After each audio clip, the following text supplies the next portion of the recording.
अध्याय 13 भारत पाकिस्तान तथा चीन के विकास का वर्णन। एक तुलनात्मक अध्ययन। भारत पाकिस्तान तथा चीन के विकास का अनुभव। एक तुलनात्मक अध्ययन। 1947 में 1947 में भारत आज़ाद हुआ और 1947 में ही पाकिस्तान का गठन हुआ। पाकिस्तान का गठन हुआ। भारत और पाकिस्तान ने अपने देश का विकास करने के लिए मिश्रित मॉडल को अपनाया। मिश्रित अर्थव्यवस्था को क्या किया? अपनाया। मिश्रित अर्थव्यवस्था दो के दोनों देशों में सरकारी क्षेत्र, सार्वजनिक क्षेत्र आगे चल रहा था। सार्वजनिक क्षेत्र मुख्य भूमिका में था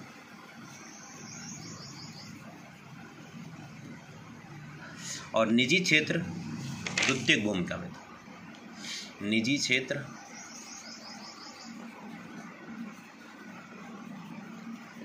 द्वितीयक भूमिका में। निजी क्षेत्र की समृद्धि की प्रक्रिया को आगे बढ़ाने के लिए द्वितीयक भूमिका दी गई थी। यानी निजी जो क्षेत्र था वो समृद्धि की प्रक्रिया में द्वितीयक क्षेत्र के रूप में, द्वितीयक भूमिका के रूप में क्या कर रहा था? काम कर रहा था। तो भारत और पाकिस्तान ने दोनों ने अपने देश का विकास करने के लिए मिश्रित अर्थव्यवस्था को क्या किया? अपनाया। सार्वजनिक क्षेत्र मुख्य भूमिका में देश का विकास करने में लगा था। निजी क्षेत्र द्वितीयक रूप में देश का विकास करने की भूमिका अदा कर रहा था। वहीं अगर हम चाइना की बात करें, चीन ने अपने देश का विकास करने के लिए एक कठोर मॉडल अपनाया। 1949 में पीपल्स रिपब्लिक ऑफ चाइना की स्थापना हुई। पीपल्स रिपब्लिक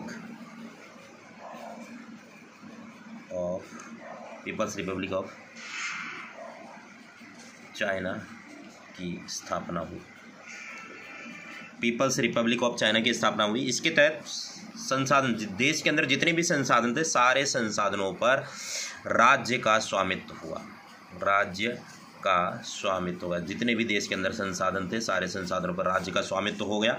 क्या करना है, कैसे करना है, क्या उत्पादन करना है, कैसे उत्पादन करना है, किसके लिए उत्पादन करना है, ये सारे के सारे निर्णय राज्य सरकार के अंडर, सारे निर्णय राज्य सरकार लेती। तो ये चाइना की विकास की रणनीति थी। चाइना के अंदर 1949 में पीपल्स रिपब्लिक ऑफ चाइना की स्थापना हुई। इसके तहत, इस रणनीति के तहत राज्य के जितने भी संसाधन थे, राज्य के अंदर, देश के अंदर जितने भी संसाधन, सारे संसाधनों पर अधिकार सरकार का हो गया। जितने भी संसाधन थे, प्राकृतिक संसाधन थे, सारा पर राज्य का अधिकार हो गया, सरकार का अधिकार हो गया। देश के अंदर क्या उत्पादन करना है, कैसे उत्पादन करना है, किसके लिए उत्पादन करना है, ये सारा का सारा निर्णय राज्य द्वारा लिया जाता था। भारत, पाकिस्तान और चाइना के अंदर दो मुख्य सिमिलरिटी थी, यानी समानताएं थी। भारत, पाकिस्तान और चाइना के समानताएं क्या थी? तीनों देशों के अंदर सार्वजनिक क्षेत्र आगे चल रहा था। और तीनों देशों ने अपनी जो रणनीति अपनाई थी, तीनों देशों की जो विकास की रणनीति थी, वो अपने घरेलू उद्योग को प्रतिस्पर्धा से बचाना था। यानी विदेशी वस्तुओं को आने से रोकना था। घरेलू उद्योगों को प्रतियोगिता से बचाना था। यानी विदेशी वस्तुओं को देश के अंदर आने से क्या करना था? रोकना था। ये तीनों देशों की सिमिलरिटी। तीन के तीनों देशों में सरकारी क्षेत्र आगे चल रहा था और घरेलू उद्योगों को, तीनों देशों ने घरेलू उद्योगों को प्रतियोगिता से बचाए रखा। आगे अब पढ़ेंगे भारत, पाकिस्तान और चाइना के जीडीपी के बारे में। के बारे में सबसे पहले पढ़ते हैं जीडीपी, चीन के विकास का वर्णन। 2015 में चीन का सकल घरेलू उत्पाद 11.39 ट्रिलियन यूएसडी डॉलर था। 2015 में चाइना का जो अमेरिकी जीडीपी था 11.39 यूएसडी अमेरिकन डॉलर था, ट्रिलियन यूएसडी डॉलर था। चाइना ने विश्व की दूसरी सबसे बड़ी अर्थव्यवस्था होने का गौरव हासिल किया। चाइना ने विश्व की दूसरी सबसे बड़ी अर्थव्यवस्था होने का गौरव हासिल किया। 1979 टू 2015 यानी 1979 से लेकर के 2015 तक के बीच चाइना के जीडीपी का औसत वृद्धि लगभग 9% था। यानी हर साल तकरीब 9% जीडीपी क्या हो रही थी, बढ़ रही थी चाइना की जीडीपी। 1979 से लेकर 2015 तक के बीच चाइना की जो जीडीपी थी 9% प्रतिवर्ष के हिसाब से बढ़ रही थी।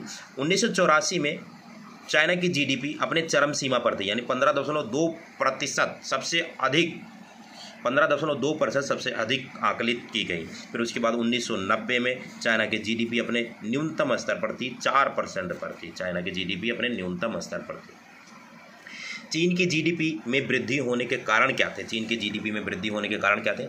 चाइना की केंद्रीय नियोजित अर्थव्यवस्था से बाजार अर्थव्यवस्था की ओर खिसकाव। चाइना पहले केंद्रीय नियोजित अर्थव्यवस्था से वहाँ से बाजार अर्थव्यवस्था की ओर खिसका।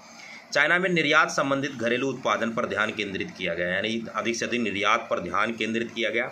एफडीआई का अंतर हुआ, विदेशी कंपनियों को अधिक से अधिक मात्रा में लगाया गया। सस्ते श्रम बल, चाइना के अंदर श्रम बल सस्ते दामों पर मिल जाते हैं। चाइना की पॉपुलेशन अधिक होने की वजह वहाँ पर श्रम बल सस्ते दामों पर मिल जाने के कारण चाइना की जीडीपी में अधिक मात्रा में वृद्धि हुई। तो ये चाइना की जीडीपी में बढ़ने के कारण थे। चाइना की अर्थव्यवस्था केंद्रीय योजनाबद्ध अर्थव्यवस्था से बाजार अर्थव्यवस्था की तरफ खिसकी। चाइना का ध्यान पूरी तरीके से निर्यात पर था। एफडीआई को उन्होंने अधिक मात्रा में बढ़ावा दिया और यहाँ पर सस्ते दामों पर श्रमिक क्या हो जाते हैं, मिल जाते हैं। इसके अलावा 1958 में 1958 में चाइना ने जीएलएफ की स्थापना की, द ग्रेट लीप फॉरवर्ड। 1958 में द ग्रेट लीप फॉरवर्ड की स्थापना की। इसके तहत जीएलएफ के तहत लोगों को जागरूक किया गया कि लोग अपने घरों के प्रांगण में लघु एवं कुटीर उद्योग लगाएं और अधिक से अधिक वस्तुओं का उत्पादन करें। चाइना ने 2010 में वर्ष 2010 में वैश्विक बाजार में चीन सबसे बड़े निर्यात के रूप में उभरा। 2010 में चाइना सबसे अधिक निर्यात करने वाला देश बना। वर्तमान में चाइना की जीडीपी में कुछ कमी आई है। जीडीपी में कमी के कारण वर्तमान में वैश्विक अर्थव्यवस्था में मंदी के कारण पूरे वर्ल्ड इकोनॉमी के अंदर मंदी है। मंदी के कारण मांग नहीं हो पा रहा, जिसके कारण उनकी वस्तुओं की मांग कम हो गई है। चीन में घरेलू उत्पाद मांग भी कम हो रहा है। चाइना के अंदर घरेलू उत्पाद मांग कम हो गया, लोगों का उपभोग प्रवृत्ति ज़्यादा हो रहा है, उपभोग प्रवृत्ति कम, बचत प्रवृत्ति ज़्यादा हो रहा है। समय के साथ साथ भ्रष्टाचार, चाइना के अंदर भ्रष्टाचार, आर्थिक अपराधों के बढ़ने के कारण प्रवृत्ति हो रही है। चाइना के लोग अब उच्च, यानी पहले सस्ते दामों पर मजदूर मिल जाया करते थे, लेकिन अब उच्च दामों पर यानी उच्च मजदूरी वाला काम ढूंढ रहे हैं। चाइना की सरकार वर्तमान में पर्यावरण की समस्या से बुरी तरीके से क्या कर रही है, जूझ रही है, जिसके कारण चाइना की जीडीपी में कमी आई।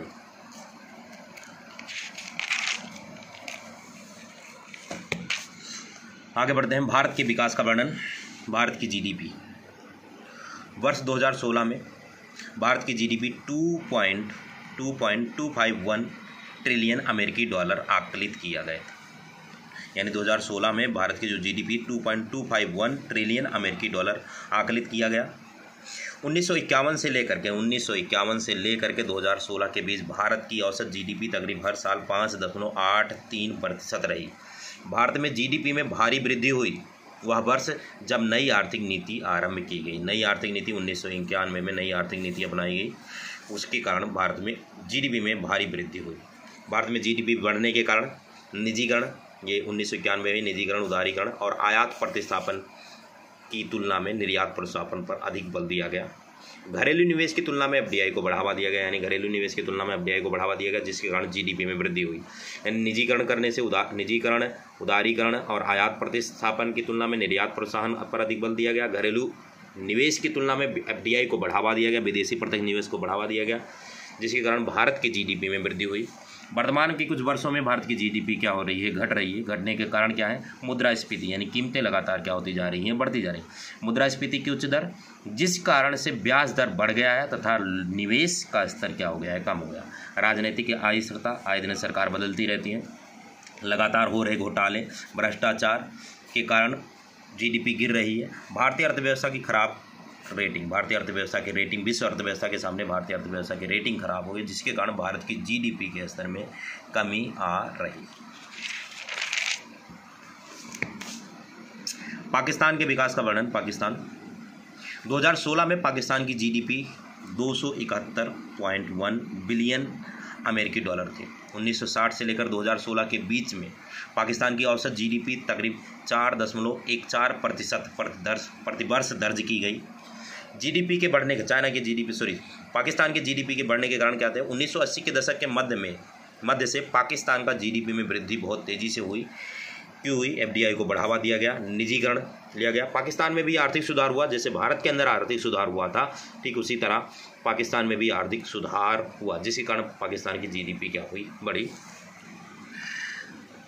पाकिस्तान की जीडीपी गिरने के कारण विदेशी निवेशकों का व्यावसायिक विश्वास डगमगाया, यानी जो विदेशी निवेश थे उनका व्यावसायिक विश्वास क्या हुआ? डगमगाया, जिसके कारण उनकी जीडीपी कम होने लगी। एफडीआई में कमी होने लग गई, यानी विदेशी निवेशकों ने अपना पैसा निकालना शुरू किया। घरेलू निवेश भी गिरने लग गया। घरेलू निवेश यानी जो उनके घरेलू निवेश लगाए थे, घरेलू कंपनियों ने पैसे लगे, वो भी निवेश गिरने लग गया। भ्रष्टाचार बढ़ा। राजनीतिक अस्थिरता, पाकिस्तान के अंदर राजनीतिक अस्थिरता के कारण पाकिस्तान की जीडीपी दिन पर दिन क्या हो रही है? गिर रही है।